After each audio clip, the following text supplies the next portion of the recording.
Na podłożu z szarego materiału widzimy elementy animacji wykonane z tektury, folii aluminiowej oraz patyków. Obraz przedstawia krajobraz z jeziorem, kołyszącym się lasem oraz dużym kamieniem z namalowanym motywem kwiatowym. Pojawia się tytuł: Co z tym haftem, Teodoro? Kaszuba w sklepie robi zakupy szybko. Wybiera, co mu potrzebne, płaci, wychodzi i tyle. Turysta to co innego. Spędza w sklepie mnóstwo czasu. Przygląda się uważnie każdej rzeczy, bo wszędzie znajduje kolorowe kwiatki. Są na wszystkim. No, prawie na wszystkim. To motywy haftu kaszubskiego. Ogląda je uważnie i nie wie, skąd się tu wzięły. A wy wiecie? W kadr wtaczają się artykuły spożywcze z motywami haftu kaszubskiego. Metka, musztarda, ogórki oraz wódka. O, nawet na wieczkach do słoików można je spotkać. To bardzo ciekawa opowieść. Zaczyna się tak ze 120 lat temu, choć wielu mówi, że dużo wcześniej. W kadrze słoiki oraz zakrętki do nich z motywem haftu kaszubskiego. Zakrętki zakręcają się na słoikach. No to jak było z tym haftem? Spróbuję wam tę historię przybliżyć, choć jest nieprawdopodobnie zakręcona. Jest taka legenda o dziewczynce, która poszła na jagody. W całkiem nowym fartuszku uszytym przez mamę. Dziewczynka z koszykiem w ręku. W tle kołyszący się las i krzaki jagód. Dziewczynka zbiera jagody, brudząc sobie fartuszek. To nie był najlepszy pomysł. Ale jak to w bajkach bywa, pojawia się dobra wróżka. Babcia energicznie pierze fartuszek. Z bali wydobywają się bańki mydlane i piana. Plamy nie znikają.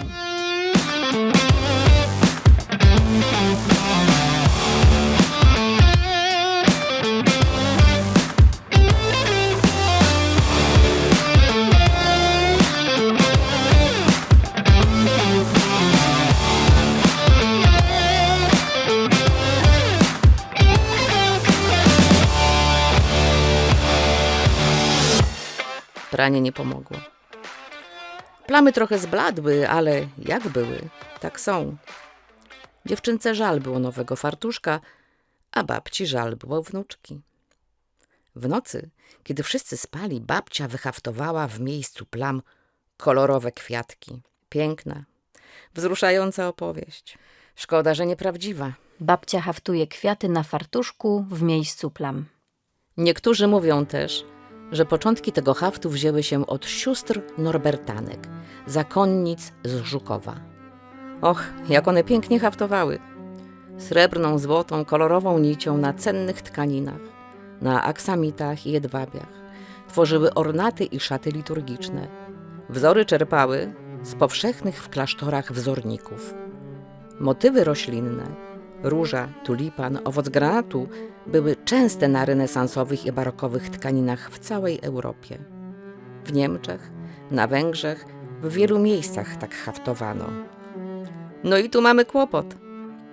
Można powiedzieć, że był to haft na Kaszubach, ale na pewno nie kaszubski. 4 zakonnice haftują synchronicznie wzór złotą nicią. Mówią też, że po kasacie klasztoru, kiedy nie przyjmowano już nowicjuszek, zubożałe zakonnice z resztek tkanin i nici wykonywały czepce dla bogatych gbórek. Na łące pasie się 6 krów. Kobiety zakładały je tylko od święta, bo taki czepiec kosztował tyle co krowa, a nawet 2. Na miejscu 2 krów pojawia się kaszubski czepiec wyhaftowany srebrną nicią. No to skąd ten kaszubski haft? Powstało wiele opracowań naukowych. Autorzy zbierali materiały w archiwach i muzeach. Udowadniają, że haft kaszubski nie jest haftem ludowym. W kadrze 3 książki na temat historii i tradycji Kaszub. Nie powstał oddolnie w chałupach wśród społeczeństwa chłopskiego. Trafił tam odgórnie za sprawą artystki i jej wizji. Te drogi prowadzą do Teodory z domu Fetkę i jej męża Izydora Gulgowskiego. Małżeństwo Gulgowskich podnosi do ust filiżanki. Z filiżanek unosi się para. Teodora była artystką, malarką. Kształciła się w Berlinie. Teodora Gulgowska, ubrana w elegancką bluzkę z koronkowym kołnierzykiem, maluje obraz. Izydor, nauczyciel we Wdzydzach, płynął łódką po jeziorze. Tak Tak mówi jedna z opowieści. Zobaczył na wyspie Teodorę przy sztalugach. Chodź, namaluję ci miłość, zawołała. Prawie jak z filmu. Poza uczuciem mieli wspólne pasje i zainteresowania. Sztukę ludową. Izydor czasem zabierał żonę na wyprawy po Kaszubach. Zbierał stare przedmioty, opowieści, spisywał pieśni. Owocem tych wypraw jest dzieło o nieznanym ludzie w Niemczech. Dlaczego w Niemczech? Polski tu wtedy nie było. Pod zaborem pruskim mieszkali Kaszubi, Niemcy i Polacy. Teodor Gulgowski w garniturze w paski pali fajkę oraz trzyma książkę. Drewniana podcieniowa chałupa. Z komina unosi się dym. Przy drzwiach 2 koty. Teodora i Izydor swoją pasję do kultury kaszubskiej zrealizowali, kupując zabytkową chałupę nad brzegiem jeziora. To początki skansenu we Wdzydzach. Byliście tam? Wszystko, co jeżdżąc po Kaszubach kupował i zbierał Gulgowski, gromadzili właśnie tam.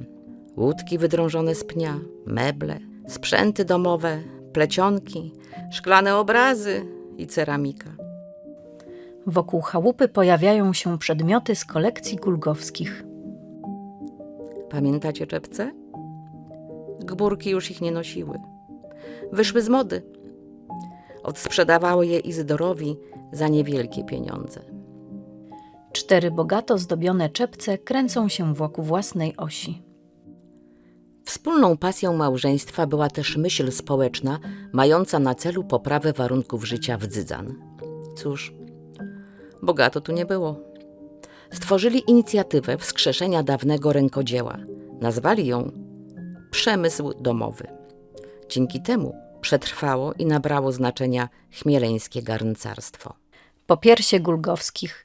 Wokół nich pojawiają się gliniane brązowe naczynia zdobione geometrycznymi oraz kwiatowymi motywami. We Wdzydzach młodzi uczyli się od starszych mieszkańców, potrafiących jeszcze pleść kosze z korzenia sosny. Te plecione techniką krzyżową służyły na co dzień. Do bulew, brukwi, jabłek, grzybów, obierek. Koszyki różnej wielkości, wyplatane z pasków korzeni sosny, spadają na tło i kręcą się wokół własnej osi. 2 podstawki kręcą się wokół własnej osi. Na jednej z podstawek przesuwa się dzbanuszek, z którego wylewa się woda wykonana z pasków błyszczącej folii. W mieście najlepiej sprzedawały się jednak te plecione techniką spiralną. Jest tak szczelna, że można w nich nosić wodę. Powstawały nowe formy, podstawki, wazoniki, pojemniki. Wszystko na sprzedaż. Do dziś się tak plecie na Kaszubach, choć mistrzów ubywa. Od dołu wsuwa się firanka z wyhaftowanymi wzorami kwiatowymi. W firance błyszczy się otwieracz do butelek w kształcie ryby. Żony i córki rybaków, szczególnie te z Nordy, doskonale radziły sobie z koronką siatkową zwaną filetem. Brzmi prawie jak ryba. Umiały wiązać sieci, a na ich oczkach przetykały igłą wzory kwiatowe i geometryczne. Takie firany to marzenie każdej kobiety w mieście. Nieźle za nie płaciły. No ale co z tym haftem, Teodoro? Teodora Gulgowska przesuwa rękę z ołówkiem. Wokół niej pojawiają się szkice z wzorami kwiatowymi. W Berlinie Teodora poznała sztukę użytkową, grafikę, zdobnictwo i hafciarstwo oraz najnowsze kierunki sztuki. To tam zetknęła się z ideą pomocy ekonomicznej poprzez odtworzenie sztuki i rzemiosła ludowego. Teodora tworzy własne kompozycje, z tego co wie i z tego co ją zainspirowało. Czerpie ze skrzyń wianowych, szelbiągów, czyli kredensów, motywów na szklanych obrazach, a nawet ornatach. Przetwarza to po swojemu i zbiera wokół siebie dziewczęta ze wsi. Zgromadzone dziewczęta uczy haftować. I to jest hit. Hafty sprzedają się rewelacyjnie. Przybywa zamówień, hafciarek i pomysłów. Hafty zdobywają nagrody na wystawach. Zagraniczni odbiorcy składają zamówienia. Częste wyjazdy inspirują do ubierania się tak, aby identyfikowano Kaszubki jako grupę. Teodora proponuje lniane, haftowane sukienki. Popiersie Teodory, wokół którego pojawiają się głowy dziewcząt, naokoło nich wianuszek powtarzającego się motywu kwiatowego. Z teczek wysuwają się luźne kartki prezentujące wzorcowe zestawy motywów haftu kaszubskiego. W ten sposób narodził się haft wdzycki, wielobarwny. czasem aż do kilkunastu kolorów. Teodora wydaje teczkę nowe hafty wdzyckie. Projektuje nowe wzory, ale te częste zmiany, rozmach i kolorowość nie wszystkim się podobają. Uczniowie Teodory tworzą z czasem własną, 7-barwną kolorystykę i upraszccają wzory. Powstają szkoły haftu kaszubskiego. Zataczają coraz szersze kręgi i zyskują popularność. Płewim je ceno wineczką, ale nie srogą, że jest łeją milejszą do slebły jadą. W migającym czerwonym świetle płonąca chata spowita kłębami dymu. Obok chaty postać Gulgowskiej zakrywającej sobie twarz dłońmi. Pojawia się rok 1932. Teodora pochowała męża i jest już starą kobietą, kiedy w pożarze Wdzyc płonie chałupa ze zbiorami Izydora. Spalił się też ich dom. Gulgowska, zajęta rekonstrukcją chałupy, nie ma już sił na wyjazdy i prowadzenie firmy. Powierza większość zadań hafciarskich swojej bratanicy. W niebieskim świetle wtacza się symboliczna gwiazda, do której dołączają zakrętki od słoików z motywem haftu oraz twarze hafciarek. Wszystko się kręci i wiruje. Jak to często bywa, sukces ma ojców wielu. W tym przypadku również matek. Coraz więcej kursów, miejscowości, szkół haftu, haftujących, a każdy ze swoją racją i opowieścią o jedynie słusznym kaszubskim hafcie, o jedynie słusznej kolorystyce, takim, a nie innym kwiatuszku i listku, a nawet o babci, która nauczyła się haftu od ostatniej zakonnicy. Tworzyło to mity, kontrowersje, jednocześnie umacniając pozycję haftu. No niezły kosmos. Przez kadr przelatują różnorodne przedmioty z przetworzonym motywem haftu kaszubskiego. A jak jest dziś? Hafciarki doskonałe w technikach tej sztuki przenoszą go na zaskakujące, coraz to nowe przedmioty. Płaszcze, suknie ślubne, krawaty, torebki, a nawet na biżuterię. Mistrzowskie wyroby budzą podziw i szacunek.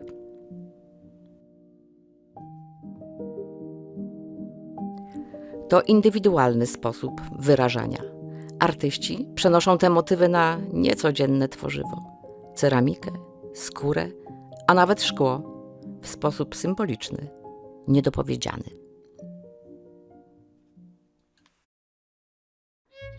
Turysta znajduje ten haft wszędzie. Na budynkach, przystankach autobusowych. Spotkać go można nawet na betoniarce. On po prostu jest.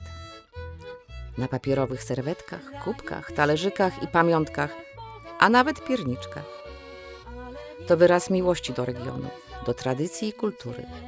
Tworzy poczucie przynależności i wspólnoty. Jesteśmy stąd, jesteśmy Kaszubami. To nasza tożsamość. Jak język i flaga. Z lewej i prawej strony wsuwają się skarpety, a następnie stringi, na których umieszczono elementy haftu kaszubskiego. Zdarza się czasami, że pomysły twórców zmierzają w przewrotną, zabawną stronę. To świetne nawiązanie do poczucia humoru Teodory. Na wykładce takiej zewnętrznej toalecie obok domu umieściła szyld: szczęście w zakątku. W środku wieszała swoje obrazy i rysunki. Postacie Gulgowskich podnoszą do ust pierniki w kształcie serc. Na piernikach lukier z motywem haftu kaszubskiego. Myślę, że te pierniczki bardzo by Gulgowskim smakowały. Łena idze ledwy utyzia drobno stąpając, a jem łysą serce kraje na nia patrzając. A jem łysą serce kraje na nia patrzając. Wej z chusteczka, wet się łeczka, nie płacz tak wiele, Głębie Pan Bóg dziś naznaczył, zinsim Na wysokim brzegu jeziora, na grobie Gulgowskich leży kamień. Mówię, że to ten sam, na którym siadywała Teodora malująca na wyspie. Ponoć sama namalowała na nim kwiaty. Krajobraz z jeziorem, kołyszącym się lasem oraz dużym kamieniem z namalowanym motywem kwiatowym. Pojawia się napis: koniec.